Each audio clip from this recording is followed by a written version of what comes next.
viví a través de la antena de la SER en el informativo matinal. Se interrumpe el tiempo de Madrid, entra Iñaki Gabilondo en el tramo local del informativo y se empieza a contar ya que se ha producido una fuerte explosión en Atocha.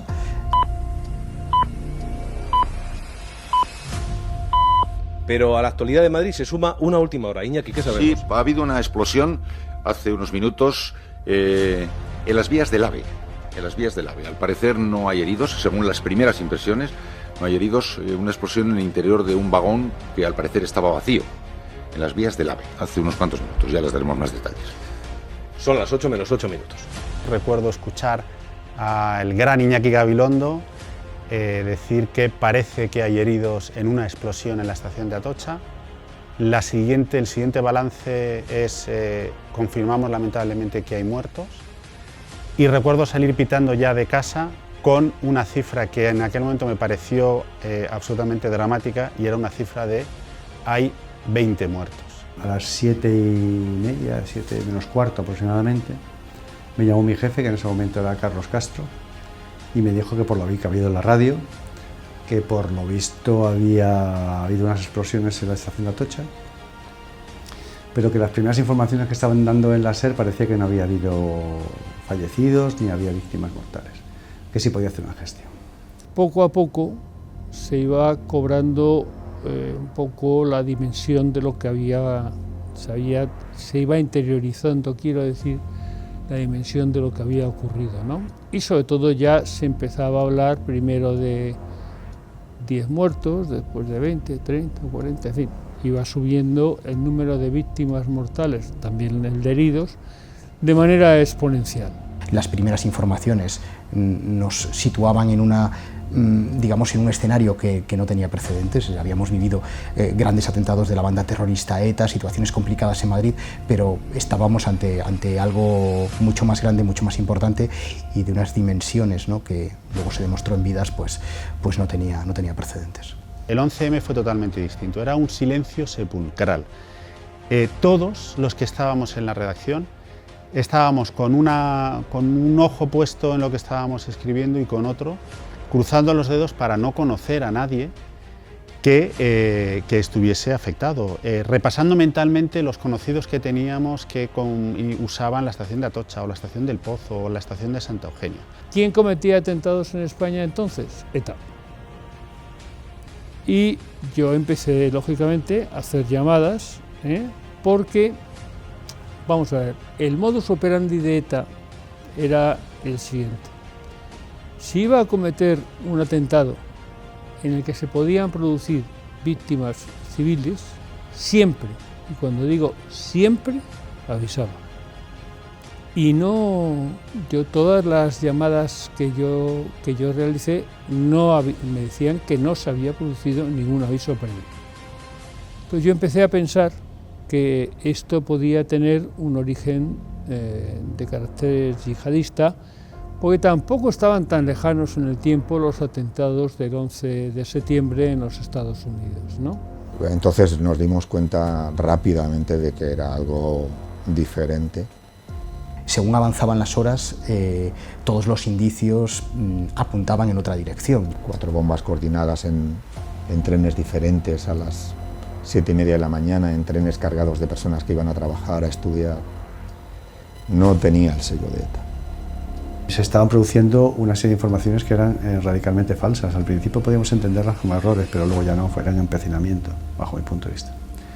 Y claro que hubo una influencia porque se entabló una batalla por el relato, una batalla para mi gusto absurda, que no habría tenido lugar, no habría ocurrido en el caso de que se hubiera convocado el pacto antiterrorista o se hubiera convocado una reunión de todos los partidos, pero desde el primer momento alguien o algunas personas hicieron sus cálculos políticos y empezaron a influir en un sentido o en otro.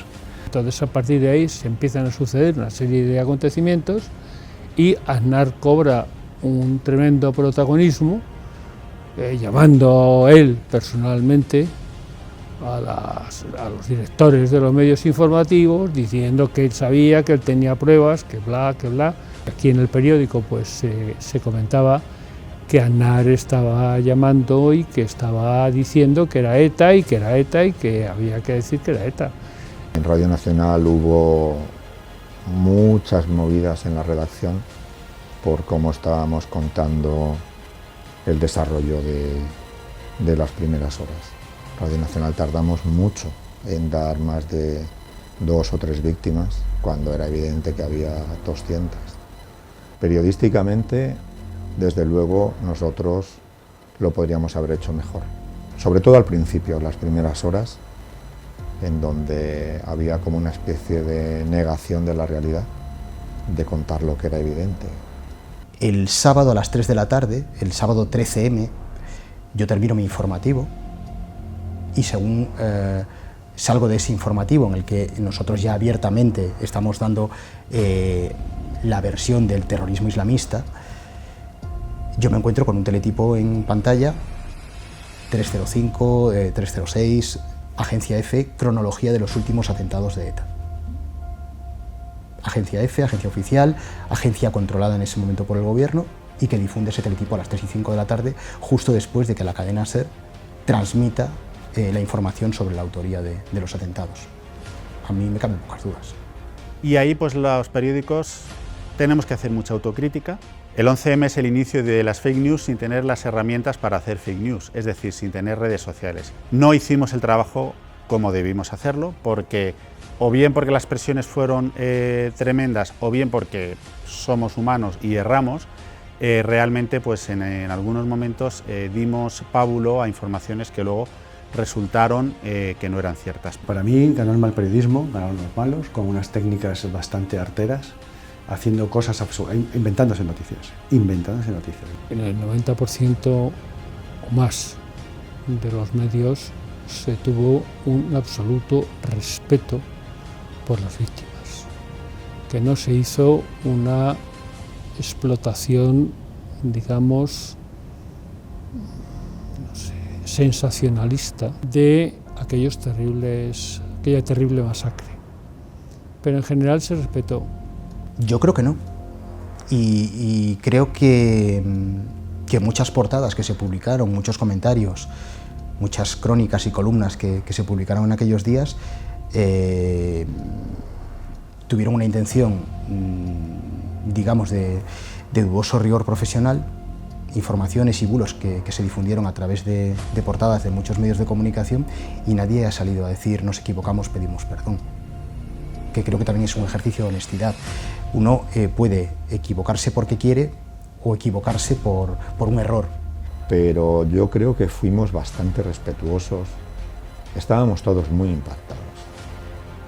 Entonces, el recuerdo que tengo es de todos los compañeros tan emocionados, tan impactados, tan conmocionados, que yo creo que se trató todo con mucho respeto. Otra cosa es la delicadeza, creo que hay que ser especialmente delicados con este tipo de cosas, no mostrar a víctimas, no mostrar a menores, evitar el morbo, pero sí mostrar la guerra o los atentados. Lo que hubiese sido terrible es que las televisiones hubiesen mostrado los cuerpos, la sangre, la parte más...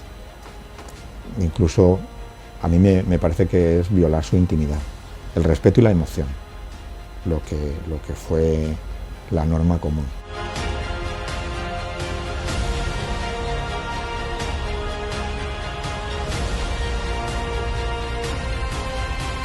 No me lo he visto este domingo, la verdad. Pues me resulta bastante terrible, te lo tengo que decir. Si te das cuenta, no se identifican a las víctimas. Es una cosa que se hizo siempre desde el principio, que no hubiera víctimas ni hubiera... Hay alguna que sí, de verdad. No, pues no lo había visto, lo siento, y entonces todo esto me rompe las piernas, en mi opinión. Pues esta no la tenía yo recordada, no la tenía en mi cabeza. Y lamento verla. Bueno, pues no me acordaba. Los medios de comunicación, por querer tener la última noticia en el último momento, en la última hora, a veces no son conscientes del daño que pueden causar, sobre todo a personas, porque estamos hablando de personas, estamos hablando de familias. Estamos hablando de padres, abuelos, tíos que perdieron a seres queridos en ese momento y estaban preguntándoles. Me pareció muy sensacionalista. ¿Por qué? Porque yo veo muy bien que se informe, pero yo lo que vi mal O sea, yo puedo entender que se saque una imagen general de la catástrofe, pero no me gustó que se sacara a las personas, porque creo que son momentos muy personales. Tú imagínate que es tu madre o tu padre y le están sacando sangrando. Es que había imágenes que se repetían constantemente de la misma persona. A mí aquello, desde el punto de vista humano, no me gustó, porque pensé, como te he dicho antes, en las víctimas, el terrible dolor que tuvieron que sentir en ese momento. Yo es que estas imágenes me cuesta mucho verlas, me cuesta muchísimo, porque, primero, porque la cobertura del 11M sobre el terreno a mí me llevó a ver cosas, por ejemplo, la cobertura que hice en El Pozo, ver cosas muy duras que me costó asimilar en aquel momento, pues eso, sin dar más detalles, pero pues restos de extremidades, cuerpos descompuestos, una situación que para mí profesionalmente no resultó nada agradable, y supongo que si para mí, que no tenía ningún familiar implicado en esto, era duro, entiendo lo que puede ser para un familiar abrir el periódico y encontrarse con una foto así, te tiene que romper por dentro. No respetaban, entraban incluso hasta dentro de los hospitales a intentar sacarte información. O sea, como nosotros salíamos fuera del hospital muy impactados y no contestábamos porque estábamos como oídos del impacto, ellos intentaban entrar al hospital a preguntar. O sea, es que se excedieron todos los límites. Yo estos periódicos del 11M en mis clases a los alumnos de periodismo se los enseño, y yo lo pongo como ejemplo de un periodismo que jamás volveremos a hacer. Este periódico y todos, La Razón, ABC, El Mundo, El País, es un periodismo que afortunadamente no volveremos a hacer. Es un periodismo en el que se mostraba a las víctimas sin ningún tipo de pudor, sin ser conscientes de lo que estábamos haciendo, porque si nosotros viésemos esto ahora no lo haríamos jamás, porque hemos entendido que no es necesario sacar un cuerpo desmembrado en primera plana para mostrar el dolor de las víctimas. En algunas de las fotos se ven trozos de cuerpos al lado de las vías. Nos metimos en una vorágine en la que no fuimos capaces de ver lo que estábamos haciendo. Eso es el dolor que yo tengo 20 años después. La elegancia es lograr decir o contar lo que tienes que contar sin necesidad de destaparlo todo, y en ocasiones nos sobra trazo grueso y nos falta sutileza, ¿no? Se hicieron muchas cosas mal porque no estábamos entrenados y no estábamos preparados para afrontar un atentado de ese tipo en tu ciudad, contra tu gente y ante unas elecciones, 4 días antes de las elecciones. Yo creo que no fue aposta, yo creo que estábamos todos tan impactados que no actuamos todos de la manera más correcta, cada uno quiso hacer su trabajo, pero creo que tan importante es informar como salvar vidas, entonces en ese momento la prioridad era salvar vidas, no era informar.